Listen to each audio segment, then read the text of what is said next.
नमस्ते बच्चों। क्या आप बीरबल के बारे में जानते हो? बीरबल मुगल बादशाह अकबर के एक दरबारी थे। अकबर के 9 दरबारियों को 9 रत्न कहा जाता था और बीरबल उन 9 रत्नों में से एक थे। बीरबल बहुत ही बुद्धिमान, न्यायप्रिय और मजाकिया स्वभाव के थे और अपने इस स्वभाव की वजह से बादशाह अकबर के सबसे प्रिय दरबारी। अकबर बीरबल की कई कहानियां प्रसिद्ध है। आज मैं कहानी वाली नानी आपको बीरबल की एक मजेदार कहानी सुना रही हूँ। कहानी है बीरबल और आम के पेड़ का न्याय। सुनो बच्चों। बादशाह अकबर का दरबार यानी कोर्ट लगा हुआ था। लोग अपनी फरियाद लेकर आ रहे थे और बादशाह अकबर अपने दरबारियों की सलाह लेकर न्याय कर रहे थे। तभी दरबार में न्याय के लिए 2 पड़ोसी रमन और राघव फरियाद लेकर आए थे।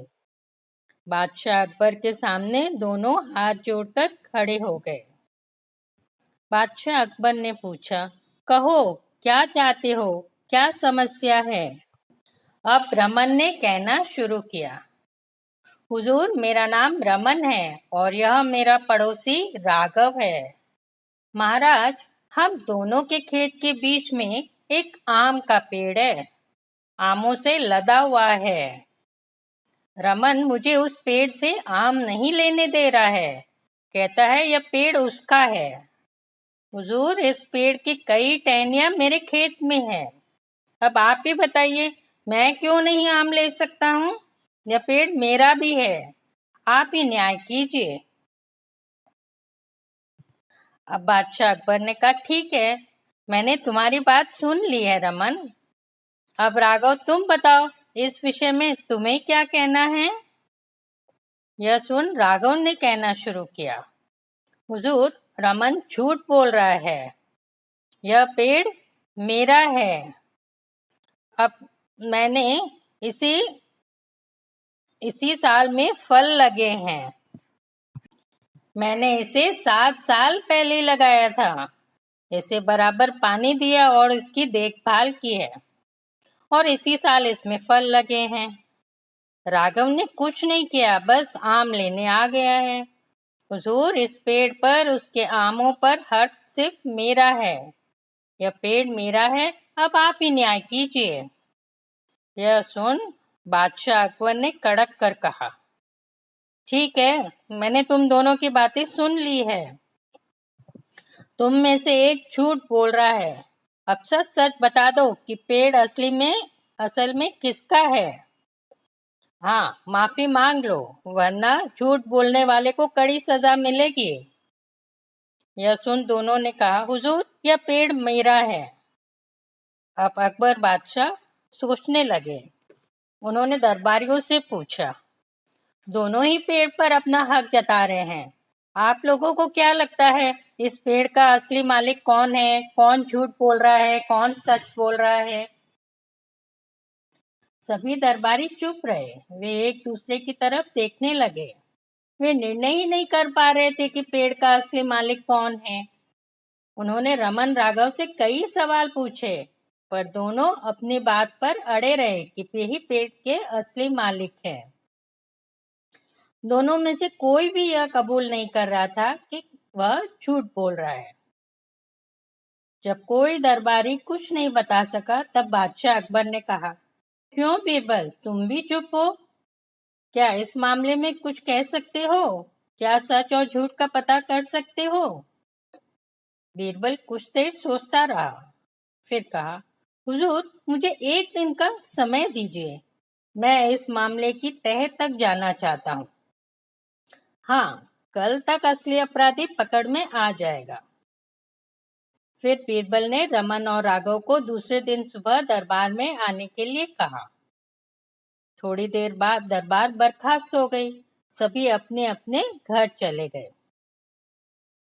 अब बीरबल घर जाकर सोचने लगा कि सच और झूठ का पता कैसे करे। और बीरबल तो बुद्धिमान था ही। कुछ देर में उसे एक तरकीब सूझ गई। पता है बच्चों, बीरबल ने क्या सोचा? उसने अपने दो विश्वसनीय सेवक मोहन और सोहन को बुलाया और उन्हें अपनी तरकीब बता दी, कुछ बातें समझा दी। शाम का समय था। बीरबल का सेवक मोहन रमन के घर गया। रमन की पत्नी थी वहां। उसने पूछा, कहिए किससे मिलना है, क्या काम है? मोहन ने कहा, मैं रमन जी से मिलने आया हूँ, वे घर पे है क्या? कुछ लोग उनके आम के पेड़ के पास दिखे, लगता वे आम चुराने आए हैं। उनके पास कुल्हाड़ी भी है।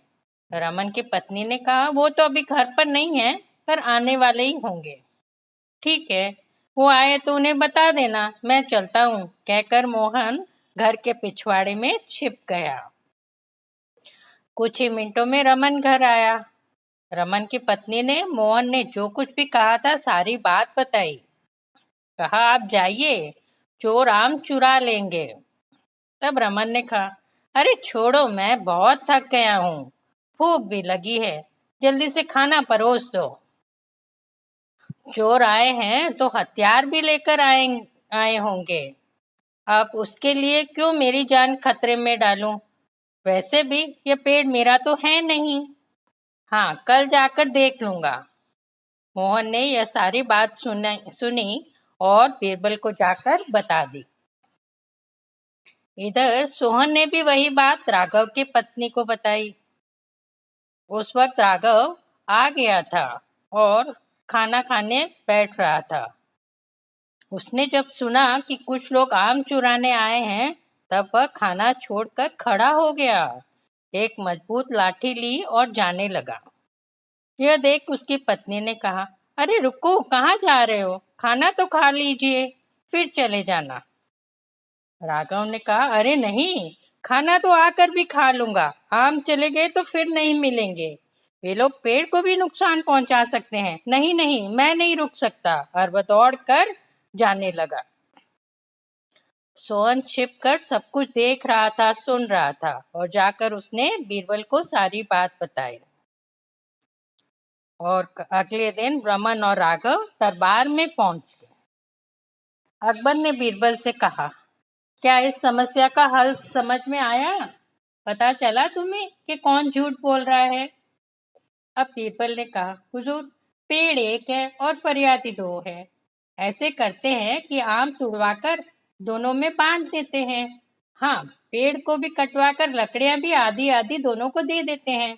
इस तरह दोनों को बराबर हिस्सा मिल जाएगा और आगे तक अब ये झगड़ा सुलझ जाएगा।